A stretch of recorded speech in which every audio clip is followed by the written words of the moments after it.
Max, what's your topic today? Oh my god! Now I want Waluigi in place of what's his name in The whale baby, or are you talking about the Norman Reedus? Norman Reedus, but Waluigi naked on a beach. And the funky fetus. Norman Reedus holding a Norman fetus. I refuse to call that game anything but Norman Reedus. And the funky fetus. Waluigi on the dirty beachy. What do you want to talk about today? Today, my topic is so what book series out there that hasn't been cinematically done yet would you want to be done? Like adapted into like a movie or a TV series? Or Complete works of the Marquis de Sade. What?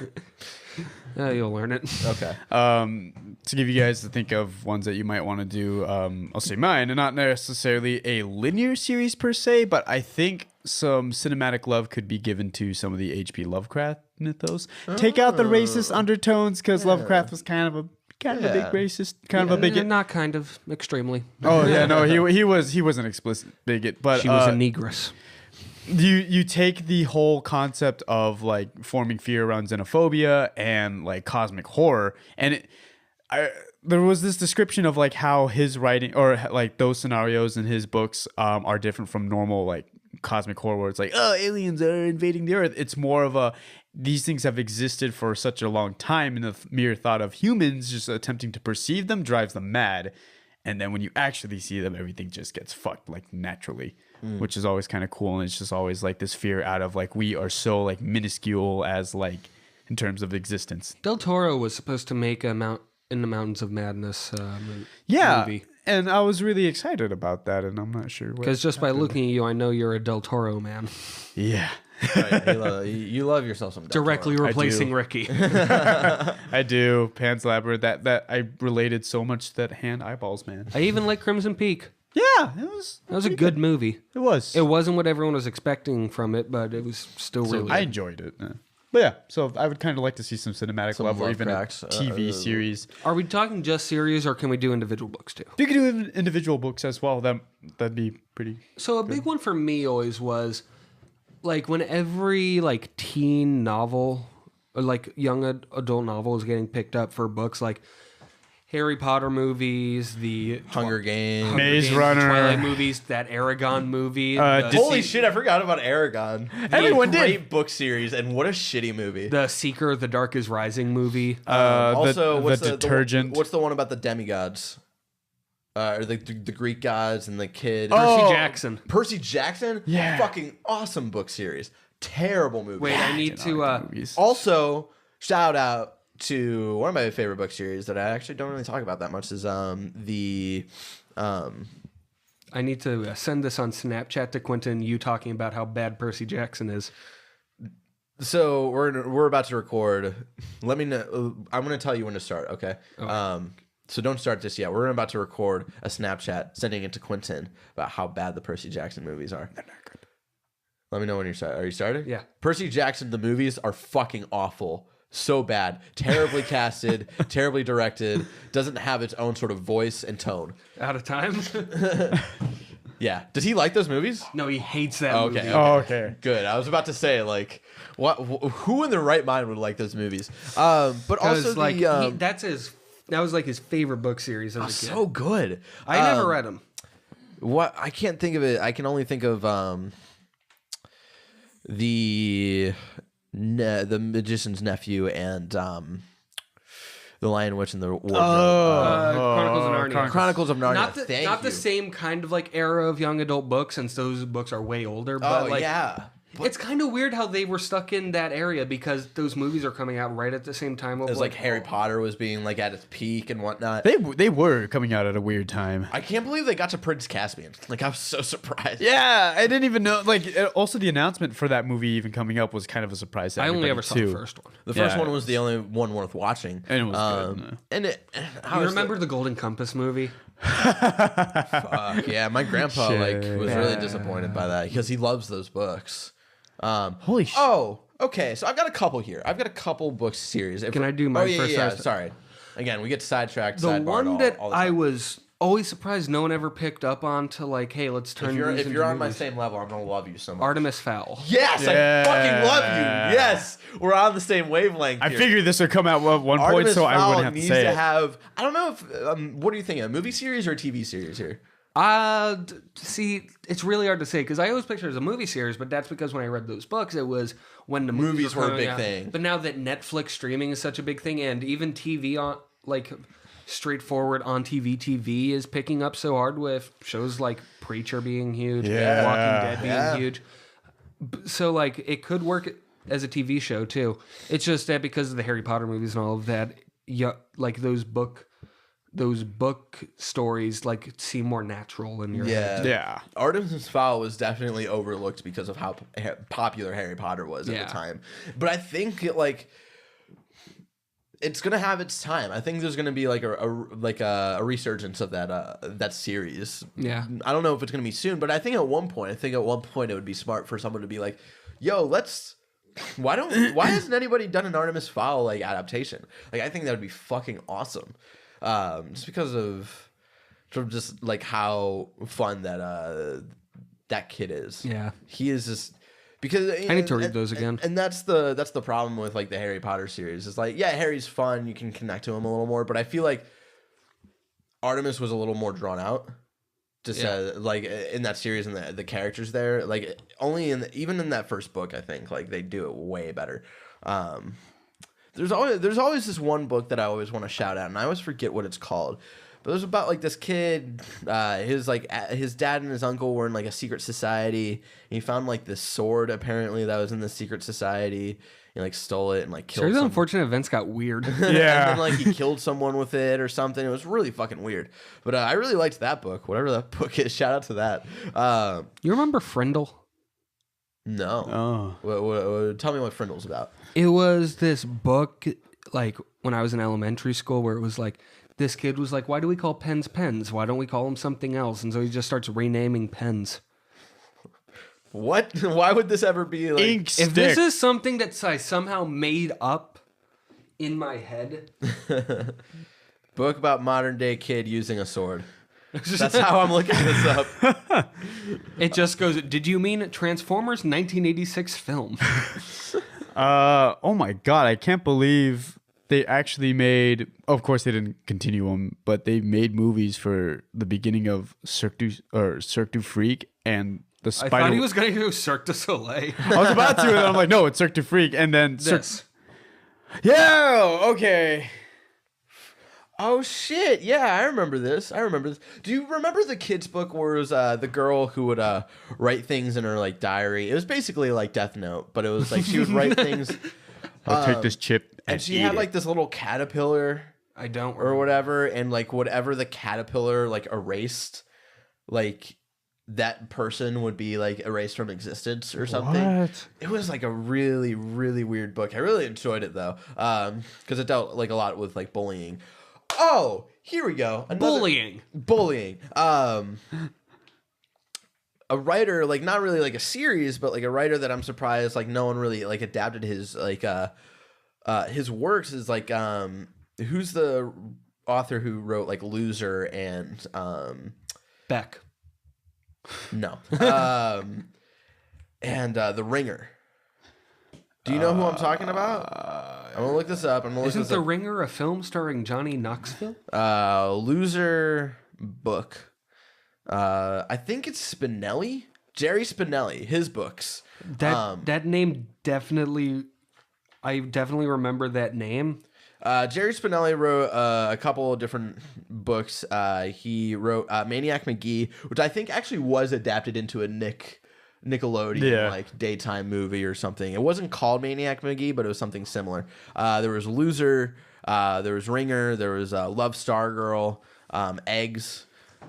Eggs. Snip. Eggs.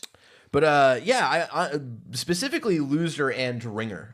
Ringer is about this kid who's raised in this town where every year they have this day where they have this big shooting day where they gather like all the town's pigeons and they release them and all like the adults like shoot them, and any ones that like are shot and like still live, the kids go out and like they wring their necks and like make sure that they die.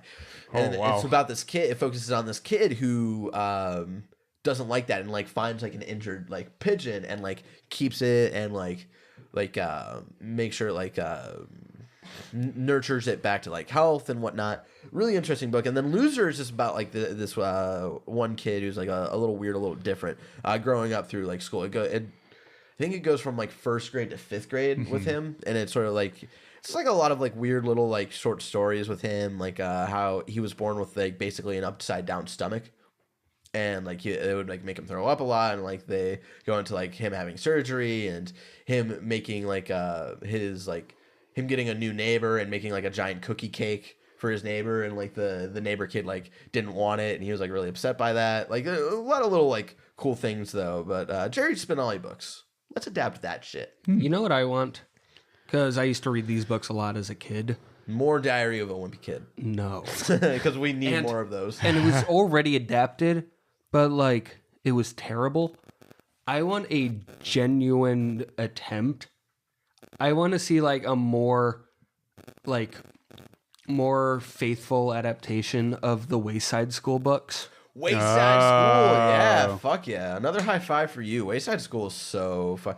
Did they actually, they had a series, a TV series. There was a cartoon on Nickelodeon, but awful. The problem was that it came out at the exact worst point of animation because it was a Teletoon cartoon. And do you want me to explain this? Yes. So Teletoon is this Canadian animation company who pretty much, if you can picture in like a 2006 to 2008 cartoon with bad flash animation, they probably had a hand in it. And the reason they got so popular was because there's a law in Canada where the programming must consist of a certain percentage of Canadian programming.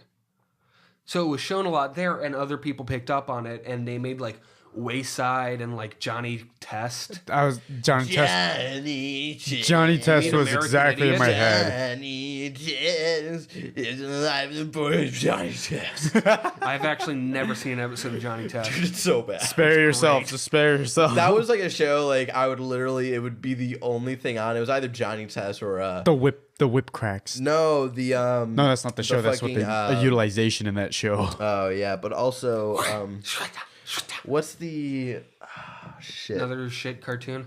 Is it Cartoon Network? It was the one where they're like on an island. It was basically like a reality show. Total Drama Island. Total Drama Island. Holy shit. The only reason that wasn't, there are people who love that. Yeah, the only reason it's not panned as hard is because it was made by some of the same development team as Clone High, which was actually really good. I got my friends into that show and they love it. No, it is really good. So Wesley. I don't know what the fuck that shit was. Total Drama. Yeah, that was a weird one. But yeah, it was like whenever I'd be home, like during the summer, and this was when I was like living with my grandparents. I remember like those shows would be like the only shows on during the day, and like it would be like a day like one of my friends couldn't hang out or something, so I'd be stuck at home and like those would just be playing in the background while I like played a computer game or looked at what I thought at the time was pornography. So I can see your nip. So another shout out, and this is going to be less like a kid's book and more of like a young adult. The Kama Sutra. The Kama Sutra really needs to be adapted. It has. The Invisible Man. The Ralph Ellison book? Yeah, Ralph Ellison.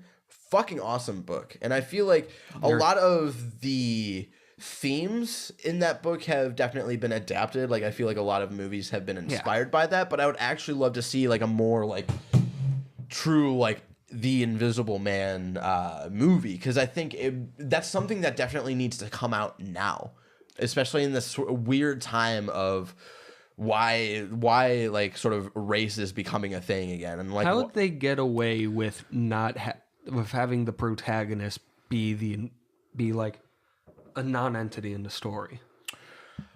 That's a see, you would do it something like Fight Club, where you have him like throughout the movie and you have him like sort of talking and whatnot, but you just never happen to know his name. point. Yeah, so, and that's actually like what the writer of Fight Club was sort of or at least the film adaptation was inspired by not using like an actual name. So I think like The Invisible Man, like a movie like of that would be so fucking relevant, especially today. And that book is so fucking good. It is. It's really long. But I think like a well adapted version of that, and sort of just like, God, a lot of the symbolism used in that book is just really well done. And I think like, I'm trying to think of like who would direct that. That's an interesting one. Like, who would actually like direct that? Who would star in that? Someone black. Yeah, probably. Yeah. Another book I always wanted to see adapted into a movie is my favorite book of all time, Snow Crash. Snow Crash. What's this one about? So it was written by Neil Stephenson. Okay. And it's probably his most famous book, where the idea is that... So it's about this computer world that pretty much everyone has hijacked themselves into. Okay. And they spend pretty much all that time there. And the book is about stopping this illegal drug in the system, in the computer, that serves as crashing the computers. Okay. Oh. Okay. And a really interesting part about it is how it predicted a lot of things that came up later. Like Second Life was directly inspired by the book. Really? Yeah. Huh. And a major theme of the book is the growing of memes. Like the concept of memetics, Yeah. You know, before memes turned into stupid. pop culture shit. Yeah. Yeah. Like when memes was the idea of something spreading. Yeah, Yeah, but yeah, not. It's like genetics, but through ideas. Memetics. Meme. The The only good memes, Pepe. This one has been the series has been adapted, and I think this will probably be the last one I've talked about because my two favorite book series have been adapted. The second one never being adapted too well, or both of them. Harry Potter, I don't think has been adapted really well. You just accept the movies. I just accept them, and I cry. And the The third one is the best one. Everyone accepts the third one because it's the best movie on its own merits. Yeah, and it's because it's That and the directed first by one. an actual good director. Christopher Columbus does the first two. Alfonso, and he's a very just generic director. Alfonso Cuarón like fucking came out of the woodworks like doing really weird indie films before that, and you obviously and see Children that. of Men. And Children of didn't he do that one after? I forget. Yes, Children I of Men think came it- out after Prisoner of after Azkaban. Azkaban. Did he do Amores Perros? Yes, that was before. That was before Azkaban. That's a good movie. And then name me the director of Goblet of Fire. I will pay anybody $100 if you don't look it up. You gotta naturally just type it in there. The director of Goblet of Fire, because no one knows. And then fucking David Yates comes in for the last 4 movies, and he's an awful director. He had no idea of like what direction he wanted to go into. He had no sort of staple or sort of main focus of what he wanted the series to look like, and it just feels very generic. Sean Pitts is watching the Harry Potter movies for the first time. He has like no idea what happens. He's never seen those. He's never seen them. He only read up to Azkaban. How do you not He knows the big one where spoilers for Harry Potter where Dumbledore dies. That's the only thing he knows. That's not a spoiler anymore. It's like saying the Bible ends with Jesus ascending. Wait, what? Jesus died? Next, you're gonna tell me Judas is the one that betrayed him. That's the only thing he knows. He does not know anything else. So I'm really like, even though he's watching the movies and the movies sort of suck, I'm really excited to like sort of see. We watched the worst one, which is Order of the Phoenix? Order of the Phoenix, last week at our friend Woody's house. And so we're going to try to make it a weekly thing where we go over to Woody's house and watch the Harry Potter movies until Sean has seen them all. But and then the other one, Hitchhiker's Guide. A lot of people like the BBC TV series. It's okay. And like I like the movie. I think the movie is good for what it is. For me, the movie is like I like it just because like it's so nostalgic for me. Yeah, Also the but I cast. honestly would love to see them do it again. But the last sort of series I would like to see given a true adaptation. This was another one I think around the same time of Wayside where they tried to do this. Is The Day My Butt Went Psycho, and I would actually love to see like because that series came out in like a trilogy originally, and I would love to see like sort of this probably wouldn't work for like a movie, so you'd probably do it like as a weird Netflix thing or something where like each season represents like a book or something. Like I would love to see that well done because those are cool stories, and they're funny and they're just so fucking weird. So I think like a very like a well done sort of homage to those books, I think would actually like do pretty well. That's the last one I've got. Any more for you guys? Huh? I guess mine was more of an adaptation of a subgenre. Okay. I can't really think of any more. Wayside is a good one though. Yeah. And fucking Artemis Fowl. I love you for that one.